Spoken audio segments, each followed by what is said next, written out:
கிறிஸ்துவுக்குள் எனக்கு அன்பான சகோதர சகோதரிகளுக்கு ஆண்டவராகிய இயேசு கிறிஸ்துவின் நாமத்தில் என் அன்பின் வாழ்த்துக்கள். இன்றைய நாள் செய்திக்கான வார்த்தை பிரசங்கி 7:8. ஒரு காரியத்தின் துவக்கத்தை பார்க்கிலும் அதன் முடிவு நல்லது. நாம் வேதத்திலே ஆதியாகமம் என்ற அதிகாரத்திலே யோசேப்பை பற்றி வாசிக்கிறோம். இந்த யோசேப்பு தன் சகோதரர்களால் குழியிலே போடப்பட்டு பின் அடிமையாக விற்கப்பட்டவர். எகிப்தில் பொய்யான குற்றச்சாட்டுகளின் பேரில் சிறையில் தள்ளப்பட்டவர். ஆனாலும் யோசேப்போடு கர்த்தர் இருந்தபடியினால் அவருடைய கிருபையினாலும் வல்லமையினாலும் யோசேப்பு எகிப்திற்கே அதிபதியாக மாறினார். இதிலிருந்து நாம் கற்றுக்கொள்வது, துன்பங்களும் தோல்விகளும் நம்மை சூழ்ந்து வருகையில் தேவனுடைய கரங்களில் எம்மை ஒப்புக் கொடுக்கும் போது ஏற்ற காலத்தில் எம்மை அவர் உயர்த்துவார். இதனைத்தான் 1 பேதுரு 5:6 இவ்வாறு வாசிக்கிறோம். ஆகையால் ஏற்ற காலத்தை தேவன் உங்களை உயர்த்தும்படிக்கு அவருடைய பலத்த கைக்குள் அடங்கி இருங்கள். ஒரு தோட்டத்தில் புதிதாக வாழைக்கன்று ஒன்று நடப்பட்டது. ஏற்கனவே அதற்கு அருகில் ஒரு தென்னங்கன்றும் இருந்தது. வாழைக்கன்று தென்னங்கன்றிடம் கேட்டது, நீ இங்கே எத்தனை வருஷமாக இருக்கிறாய்? தென்னங்கன்று 1 வருஷம் என்று சொன்னது. 1 வருஷம் என்று சொல்கிறாய், ஆனால் என்னை விட கொஞ்சம் தான் உயரமாக இருக்கிறாய். உனக்கு எதுவும் வருத்தமா என்று கேட்டுவிட்டு ஏதோ பெரிய நகைச்சுவை சொல்லிவிட்டது போல சிரித்தது. தென்னங்கன்றோ அதை காதில் வாங்காதது போல புன்னகைத்தது. ஒவ்வொரு நாளிலும் வாழைக்கன்றின் வளர்ச்சி பெரிதாக இருந்தது. 2 மாதத்திற்குள் தென்னங்கன்றை விட உயரமாக வளர்ந்து விட்டது. வாழைக்கன்றின் கேலியும் கிண்டலும் அதிகமானது.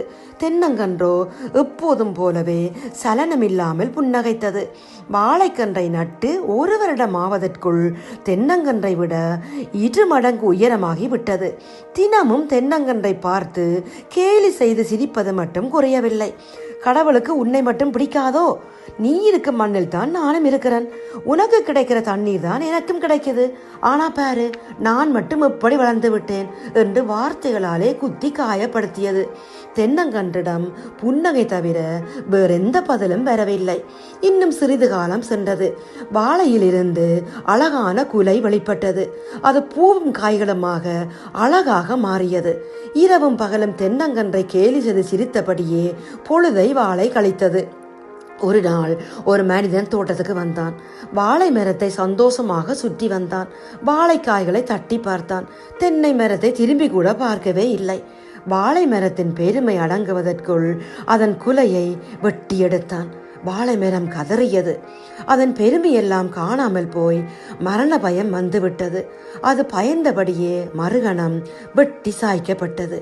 1 வருட காலத்து ஆட்டம் முடிவுக்கு வந்தது. ஆனால் தென்னை மரமோ இன்னும் பழையபடியே புன்னகைத்து கொண்டிருந்தது.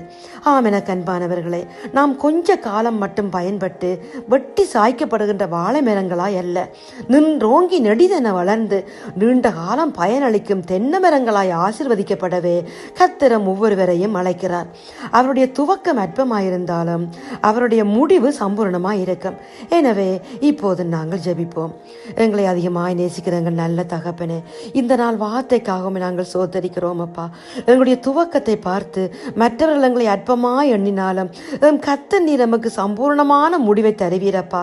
கர்த்தருக்கு காத்திருக்கிறவர்களோ கழுகுகளைப் போல செட்டுகளை அடித்து எழும்புவார்கள் என்ற வார்த்தையின்படி எமக்கு காத்திருந்து பலனடைய நீங்க கிருபதாங்கப்பா.